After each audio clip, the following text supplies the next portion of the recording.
مولانا صاحب آپ کو شرم آنی چاہیے، آپ کو تو مولانا کہنا بھی نہیں چاہیے. خیر میرے سمے میں تو آپ مولانا ہے ہی نہیں، مولانا کہنا مولانا کی توہین ہے، اور آپ کو تو میں مولانا نہیں کہوں گی. اور جس طرح کی نازیبا قسم کی گفتگو آپ نے کی، اس سے پہلے میں نے اسی کے بارے میں فضلو کے بارے میں ایک ویڈیو بنائی تھی، تو کافی اس کے کارکنوں کی طرف سے تھریٹ آئے کہ یہ کر لیں گے تو وہ کر لیں گے، تو اب جانتے نہیں ہو تو ہم سے پنگا مت لو، تو یہ کرو تو وہ کرو. لیکن جو حق تھا، جو سچ تھا، وہی سچ تھا جو میں نے بتایا تھا ان کے بارے میں، اور گھیچڑوں کے بارے میں جو میں نے بتایا تھا بالکل ایکوریٹ نیوز میں نے آپ تک پہنچائی تھی. اور نحوست تو اس شخص کے فیس پہ برس رہی ہے، ٹپک رہی ہے.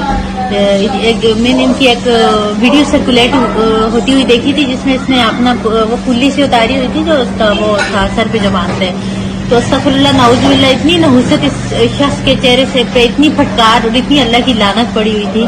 اور یہ صرف اور صرف دین کا ٹھیکیدار بنا ہوا ہے، دین کو بیچنے کے لیے ایک منافقوں کا ٹولہ. تو میں اس کو یہ بتاؤں گی کہ جیسے عبداللہ بن ابی کا ٹھکانہ جہنم کا سب سے نچلا درجہ، اسی طرح آپ کا بھی ہوگا، انشاءاللہ ہوگا.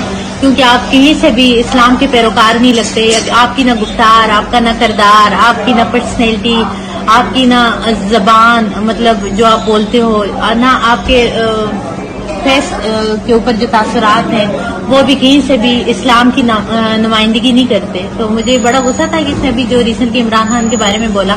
کیا ہوا؟